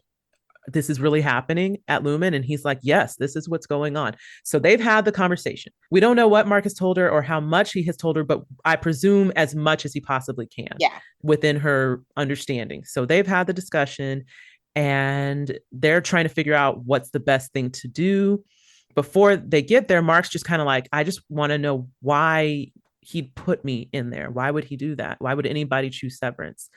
And Devin tries to explain, Mark was really messed up about losing Gemma and how she was kind of an anchor for him. And when Yeah. she died, he just kind of like, fell away and that he used to be a professor. And Mark's like, I was a professor or a teacher. She's like, yeah, you were a professor. And he's just like, he kind of like smiles. It's like oh, a wow. wellness center moment. Like he's like, oh, I like why aren't these the wellness facts they tell me? history. That's nice. So yeah, he finds out again another piece of information about himself, but she just kind of stresses like it was really hard for him to function. He lost his job as a professor because he couldn't get over Gemma, and he figured this might be the only way that he could get through the day and survive, basically. And she says he thought you would be spared the pain. And there's a moment in his eye where you can see he's probably like, but I'm not. And it makes me think back to when Petey told Outie Mark, you feel that pain. You come down knowing something is wrong. You just don't know why. You don't know what it is, but you still feel it. And in that moment, I'm like, yeah, Innie Mark, yeah, we're seeing that. He feels it. And even I think Devin realizes, which is why she was like, he thought that would be the case. But based on what you're telling me, clearly it wasn't, So then we switch back to Irving and he's looking at his map, trying to figure out where to go. As he does that, Cobell goes flying by like a bat out of hell towards the Lumon campus, and she's just, zooming. She finally gets a hold of Milchek because she's calling and calling. He finally answers, and she's just like, the OTC's been triggered. And he's like, what? How? What? I don't understand. And she's like, it's Dylan. They've been plotting this all along. And like she's just so like Shakespearean in this phone conversation. And she's like, get down there and shut it off. And he's like, but Helena, she's at the gala. And she's like, I'll take care of Helly. I'll take care of everything like I always do. I was like, I love this character so much. I said, and then Milchek's running down to the security office. Oh my goodness, it's so good. The way he's running, again, another reference to Get Out. He is booking it like he's coming straight for, and then the camera is like tracking him, but the camera's tracking him from in front. So it's like he's running at the camera, and then the camera switches to being behind him, and then it switches to being back in front of him. And it's just like, it's like when you're on those like motion rides. And I'm like, if my seat was like going forward and turning, I'd be like right there with him. It very much felt like a VR ride. Like, oh gosh, that's some fun cinematography. And so he's booking it to get down to security. But then we cut over to Dylan. We see that Dylan's still in there. Dylan definitely at this point is breaking a sweat. Like we see some beads of sweat coming down his brow, and he's still desperate to hold on because he's just like, I got to hold on as long as I possibly can. And that's where we leave him. Then we head back to Mark and Devin. They're talking about, wait, what? Something happened? But Milchek does get to the door and tries to open it. And that's where he sees the bell. Oh, okay. He opens the door. I missed that part. Yeah. Yeah. So he does get there. He does his little key card, and then the door doesn't open. He sees the belt that's been wrapped around it, and he's just like, God, dog it. So yes, that's when we peer in. We see Dylan hanging by a thread, beads of sweat. Ugh. And so then we go back to Devin and Mark, and I think they're trying to figure out who can we tell about this. And Devin's like, I think we should let some journalists in New York know what's going on. And he's like, why wouldn't you tell the police? And she's like, well, I mean, Lumon, they just have their hand in so many pies. And then she's like, wait, do you understand metaphors? And he was like, hands and pies. Yeah, got it. Yeah, got it. Which I was like, when she said that, I was like, that's actually a valid question. Legitimate question, yeah. We don't know what any understanding is. So I'm glad she took a moment to be like, wait, maybe you don't get what that means. Do you get what that means? Yeah, I can put two and two together. Okay, cool, great. So Devin says something about your boss noticing or your boss something. She mentions Yeah, his she's boss. like, how much time do you have? And he was like, I don't know, maybe an hour. And she's like, oh, yeah, because when your bosses realize, then the whole thing might shut down. And then he's like, yeah, speaking of bosses, why is Miss Cobell Why is here? Cobell here? And Devin is stretching to be like, Cobell, what do you, who? Yeah. And she's just like trying to think, who could that be? And he was like, I mean, she's dressed different. You know, she's got kind of a flowery, flowy purple outfit on and silver hair. And instantly, Devin's just like, Mark, do you mean Mrs. Selvig? And he's like, maybe. And she He was books it. like, I don't know who that is, but her name is Harmony Cobell and she is my boss. And Devin's like, she works at Lumen. And he's like, yeah. And so then she's like, oh, runs off. And as we remember, last we saw, Selvig was holding her baby. Yep. And they've been in there chatting for who knows how long. Yep. So, yeah. Oh, I just wanted to mention, I know we didn't get into it because I kind of skipped over it, but the moment when Milchick opens the door and he says, F you, Mr. Milchick, the whole theater Oh yeah, I really started had to be applauding. one of the points. Like Whole theater was applauding and like, yeah, Dylan, and like to the point that we almost missed what was happening next because everyone was just so like, yes, this is what we've been as waiting did for. I alone in my house watching. As you should, as anyone should, I think, watching this. It's It such was, a like moment of triumph. yeah, Because the thing is, like, he's trying to bribe Dylan with all these perks. things, like the perks that normally would get Dylan on his side. Yeah. He's like, come on, Dylan, let me in, man. Come on, Dylan, don't do this. Come on, I can get you. There's perks you don't even know about. And like, Yeah. just stupid stuff. This moment is like when Irv calls me you smug motherfucker. Man, everyone is giving Seth the business because he's heard it now from so many people. And it's just like, what happened to putting the respect on my name? Like everybody's just like, nah, not no Right. more. Anyway, let's go on. We're For almost the there, next y'all. part. Yeah. So this part we go back to like a lot of cuts, guys, because now adrenaline's up. There's a lot going on, right? Where it's high stakes in all of the realms that we're at, right? So we go back to Helly, and Helly walks towards the stage. Then we're cutting to see Irving driving. Then we're seeing Dylan straining. Then we're seeing Milchick pulls out a pocket knife and he starts cutting at that belt. And thank goodness this is one of those intricately woven he wrapped it several times because he's got to cut through a lot, right? And so with this pocket knife. And while he's doing this, Milchick is trying to offer him the bribes, and he's like, "Oh, there's things that you didn't know about. There's perks you've never even heard of. There's a paintball party." And then Dylan's like, "How like disconnected can you be, bro? Like, you know what I've been asking for." And he's like, I want to remember when my child was born. Like, that's what right. It's like, homie, he bit you over this. You can't unring that bell. Like, right. This dude went full vampire on you about his children. A coffee cozy is not going to get him to open the door. And then also, you went a little backwards from paintball to coffee cozy. Like, right. Yeah, paintball. We need to be going up and up on the perks, not downgrading. Right. And he's like, he even is like, oh, I think the Tempers were sad to see that you left. Let's get you back there. Like, because he left the waffle party early. The waffle party. Yeah, so Dylan's like, I want to remember my kid being born. And Milchick, the switch flips, and he's like, you have two others. I can tell you about them. Open the door right now, and I'll tell you their names. And I just thought that was the most fucked up shit. Right. And here's the other thing, too. At this point, we don't know if that's true or a lie. Mm-hmm. And I think that is exactly what is going through Dylan's head, because there's a moment where he's like, do I just give up? And then he's like, shakes it off real quick. And I think it might be that. Like, I don't even know if he's telling the truth. Right. Stick to what you know. But so messed up. It's so messed up. The only reason I think it may be true, I mean, we've already kind of theorized in past episodes about him having like, more than a few kids. Mm-hmm. But two is a very specific number to say, like, you have two others. Mm-hmm. Like, I could believe him just on the fly if he were lying, be like, oh, you have another kid. Like, oh, don't you want to hear about your other kid? You have two of them. But he says you have two others. And I'm like, oh, wait, is that true? Is that true? I believe him. I do believe him. I think Dylan should not. No, Dylan should not. And Dylan has no reason to. But yeah.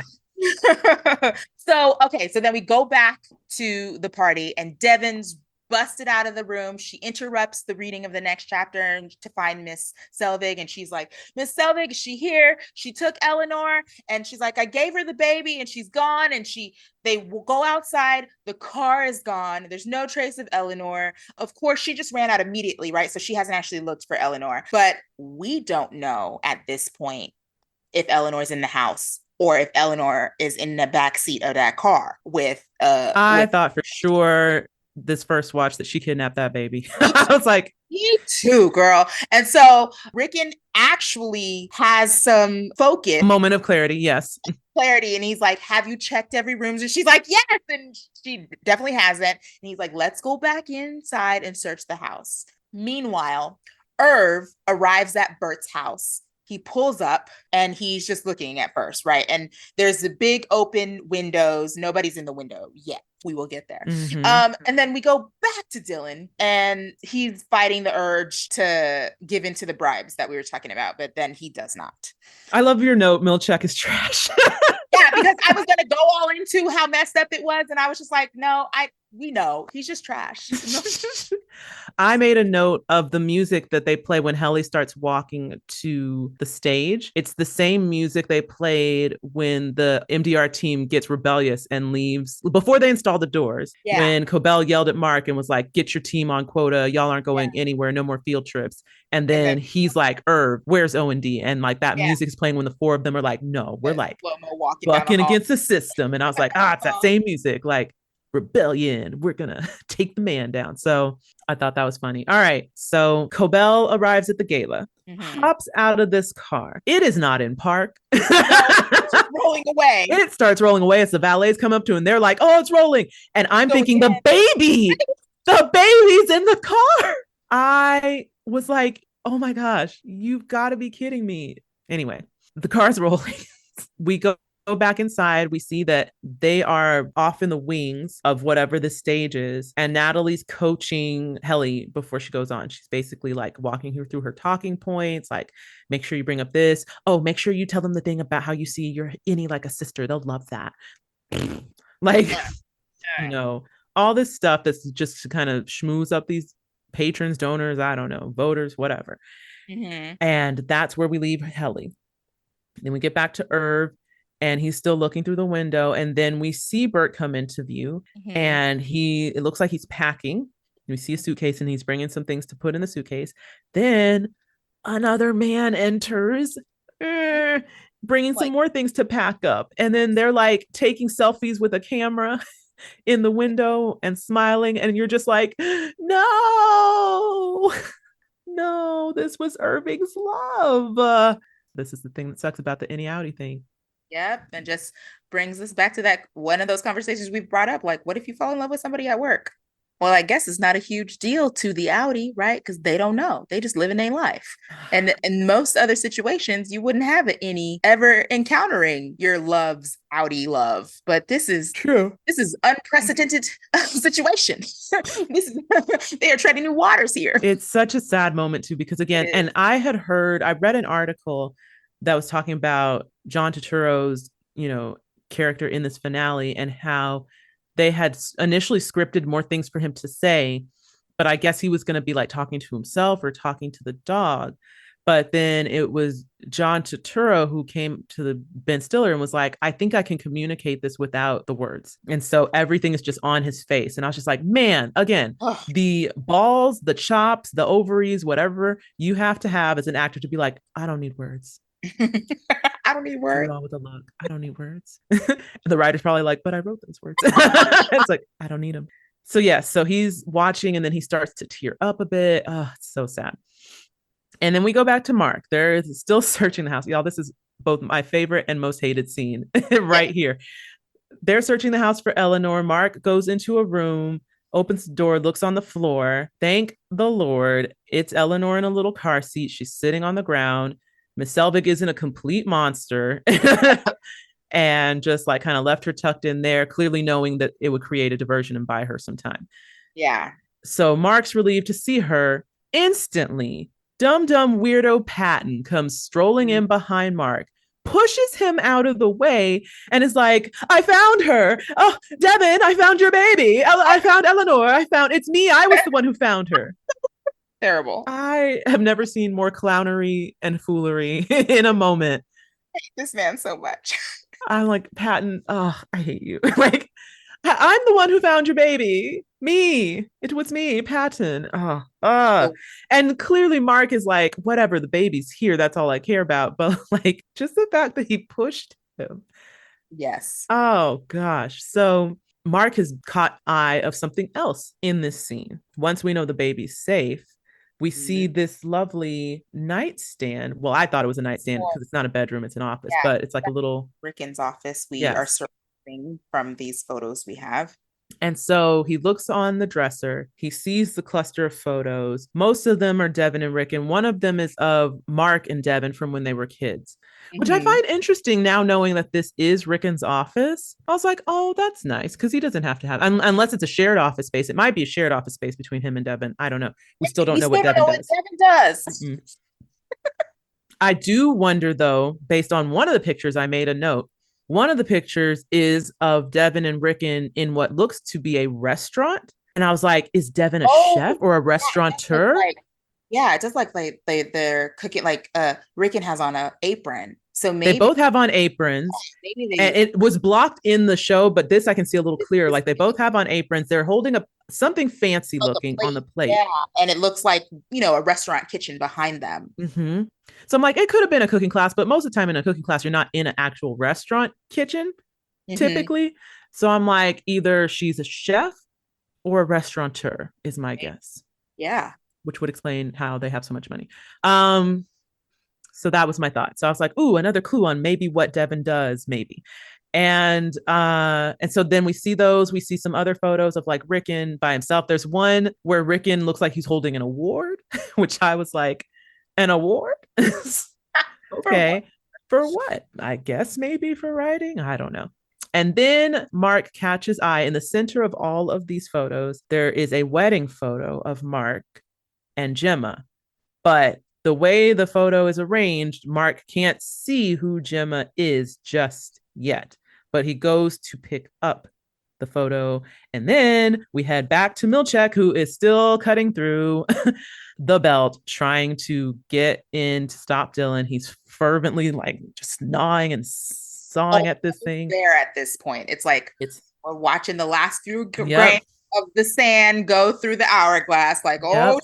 it's almost and done. the and the music that's happening at this point too, like the tension is high. Helly's waiting to go on, and then she gets snatched, and Cobell is right there in her face, little tiny scary woman looking up at her, and she looks at her and she's like, and then Helly's like, I don't know what you're talking about. She's like, it is you, isn't it? Like Cobell just knows. She's like, I know it's you, heifer. Like, and as soon as she says that, Helly just responds, like she instantly changes her face and she's like, I'm going to kill your company. And Cobell was like, your company. And in that moment, she was just like, starts threatening her. She's like, who do you think you are? Your friends are going to suffer. Mark will suffer. You'll be long gone, but we'll keep them alive and in pain. That's Like, right. kind of like, you're an Egan, so I know you're untouchable, but But they are not. Yeah. And it's funny because while that's happening, Natalie is on stage trying to tee up Helena. And mhm. she's saying all the stuff the little bit I could catch is where she's trying to talk about the benefits of severance. And she's like, there'll be improvements in morale, a happier workplace. As with any transformative technology, yes, there have been setbacks, bumps in the road, but I'm here tonight to tell you that we are on the verge of a revolution, a kind and empathetic revolution that puts the human being at the center. Womp womp. Again, we all know this is BS. Yeah. So as soon as Cobell makes her threat, Helly looks at her, and then the event organizer, who apparently is Ben Stiller's sister, pulls her aside and says, okay, it's time for you to go on, and pulls her towards the stage. And she just looks back at Cobell and then turns to face, and Cobell can do nothing.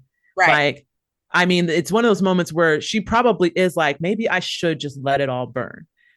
Yeah. Because she could have stopped her and been like, no, she can't go on or Right. whatever, and made a scene because she's already fired. Like you said, what's it going to do? Make her more fired? Like, they escort her out, but she just kind of stands there and it's just like, all right, go on stage then. So Helena goes on the stage And then she sees the whole crowd. We see that James is still there and he's watching. He's in the very back of the room, though, which I Mhm. found interesting. I'm like, he's not front and center, he's just creeping in the back. Yeah. And then we jump back to Mark, and Mark finally sees that Gemma is Miss Casey. Miss Casey is Gemma. Gemma's my wife. Miss Casey's my wife. And so he starts to tear up, and then he just takes off out of the room. So Yes. again, sands in the hourglass. Mark's running. Irv strolls up to Bert's porch and then just starts banging on the door And he's calling his name. incessantly. Like, Bert! "Bert!" Bert! And this is all he said the whole episode. You guys, John Turturro has been silent. Yes. And all we get from him is Bert. And so he's banging. Mark's running. Helly gets up in front of the crowd and she says, "Hi, I'm Helly R, and I'm an Innie, and severance is a lie." And then she goes straight into it. No, you guys, they're lying to you about what they do to us. They torture us. Everything they told you about Severance is a lie. Severance is a lie. We're not happy. We're miserable. They torture us down there. We're prisoners. So she's saying all of this in like intervals on the stage. Saying this, Natalie is on the side, and you see her face change to like, at first, the crowd laughs when she says, Yeah, Severance is a lie. And then she starts getting into detail. And then Natalie's like, holy shit, she isn't. right. And so that's happening. As that's happening, we see that Milchick finally gets that belt free, barrels through the door, starts running at Dylan, and he's about to tackle him like a football player. Mm-hmm. And Dylan doesn't let up. He's like, "You're gonna have to move me." Yeah. Okay. It's like Red Road over, then Milchick right over. You gonna have to put me down. Like, I'm giving them every last possible second they can get. And I'm glad he did, because the last thing we see right before Helly gets tackled to the ground as well by Natalie, Milchick pummels Dylan. His grip is freed. But right before that happens, we see Mark finally reach Devin in the living room, slow-mo running. And he says, "She's alive." And then you hear the elevator ding, ding, and black. Oh my God. Ah. Masterpiece, masterfully done. Every minute, every second of this finale was used maximally. There was no filler, there was no fluff, there was nothing unimportant. Yeah, when we get to that scene and we see that Mark has filled Devin in, I was like, oh, I'm so glad they fast forwarded that, because we know what happened. We don't need that, right? So we don't need it. No filler. From the point where Devin says she works at Lumon, talking about Miss Selvig, and starts running. The music starts and it does not stop to the end. It's like, intensifies, it builds as it's building. Because like you said, that was such a good analogy, just like seeing the sands in the hourglass like get down to the last few grains, and it's just like, running out. And my fear, which I'm so glad the writers didn't do this to us, my fear was that he wasn't going to reach Devin in time, that he wasn't going to get to say it, that his Innie was going to like leave before he got a chance to say anything. Mm-hmm. And I was going to be so mad if that was how they were going to end it. Yeah. But they didn't. Right. And I was very grateful. And even though like he didn't get a chance to fully explain everything, he had the photo in his hand. Right. Who else is he going to be talking about being alive? Right. And she, he's already told Devin, and he was calling Devin's name as he's running too. So right. So Devin looked at him. She acknowledged him. It wasn't like she wasn't looking or paying attention. She looks at him. Oh, shoot. What else is wrong? And then he gets it out. I was about to say the first time I watched this, I just ended like, but really, I've had the same reaction, the same feeling every time I've watched this. It hasn't gotten old yet. It doesn't get old. I know what's coming. Yeah. I've seen this finale episode so many times. Ooh. It's just, again, it's the way it was crafted. And that's why I give so many props to everybody involved in the making of this show, specifically this finale, because no time was wasted. No shot was wasted. No writing choice was wasted. No acting choice was wasted. Everything was purposeful, intentional, and moved the story forward. Mm-hmm. And that's what you want in a good episode of television, and specifically a finale. And even though you get a cliffhanger, you got a sense of fulfillment because they got the mission done. Yeah. With the exception of Irving, we don't know what happened there. We don't know if he got to Bird or talked to Bird at all. Right. But at least 3/4 of the team did what they set out to do. Right. And we said this last time, but 100% lived up to the expectation that the last episode set. It's like it took the baton and said, all right, let me finish Yep. up this race and just. Right. I just was so impressed. I remember, again, being in that auditorium, watching that episode. I think I teared up, not because anything was sad, but because I was just like, that was so freaking brilliant. Amazing. That was the most epic ride I could have taken in a finale. And I'm so impressed. Like, I cried from being just impressed. I might be tearing up again right now. It's just when you see something done so well, it's just like, man, not everybody gets to have that moment when they're making something, Right. like, especially in film and television, like there's a wide gap between concept and execution. Right. And many, many things can go wrong. And I just was so impressed that I was like, this show isn't getting enough credit. And that's why we did this podcast, because we recognize the brilliance and the talent that's here.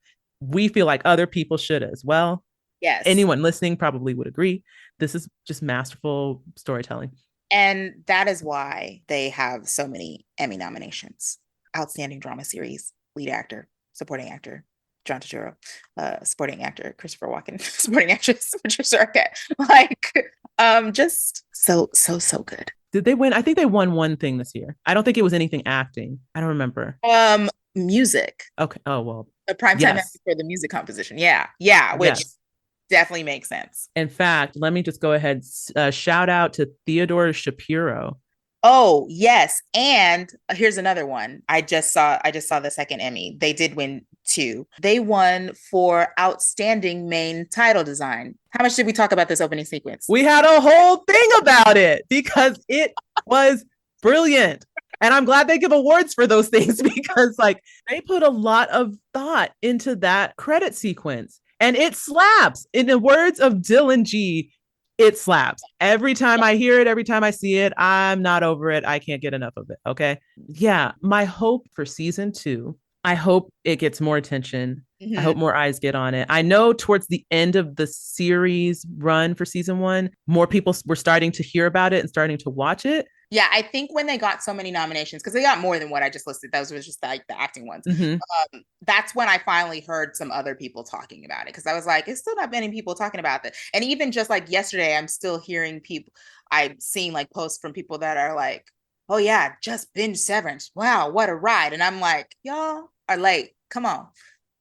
Welcome to the party. We've been here for hours. Like, I mean, but either way, I'm just glad people are seeing it, because again, like, just it's so good. And I trust the team at this point because of the execution. I hope there aren't any major changes to the creative team for season 2. I don't think there are. So I trust season 2 will live up to the hype of season 1. We shall see. I'm very curious to see where they're going to take this story from here. Yeah. I'm ready for the ride. I've got my seatbelt fastened, and let's book it like Harmony Cobell to the Lumon headquarters. Like, let's go. Oh, but sidebar, if anyone's ever looking to add some Severance vibe to their workday, you can play the original series soundtrack on Spotify. I think Apple Music has it as well. I've done it a couple of times where I'm like, man, I'm feeling like I don't want to be here. And then I'll just put on Severance music, and I'm just like, it's like my Innie is working for me. Do, do, do, do, do, do, do. And with that, man, that's our podcast. That is our podcast. That is our review portion of the podcast. We may pop in with some extra things. In the meantime, if you want to leave some feedback for us, have any questions, any comments, any theories, because please rate and review on whatever source you are listening to us on. We hope you've enjoyed it as much as we have enjoyed it. I knew when Rodnesha asked me to do this with her, I knew that I was like, yeah, I like that show enough to do a podcast on it. But as I've been rewatching it and rewatching each episode several times, I'm like, I could rewatch this forever. Like what? I was worried, like, okay, at what point am I going to get tired of rewatching and just have to go through the motions so I remember what to talk about? There's no tired of it. There's no. I love Same. the show. And now having like pieced it apart and rewatched several times, but not in full, now I want to watch it again in full. Like I do want to have a binge day. We will have a binge day, and there will be many binges, I'm sure, as we lead into season 2. Thank you for being my co-host in this podcast endeavor. I could not see myself doing it with anybody else. And thank you guys for joining us from week to week with all our silly antics and fun theories and crazy tangents. We hope that you will join us again when we enter into season 2. So, with that said, this has been the UUR. And remember, everything they told you about Severance is a lie.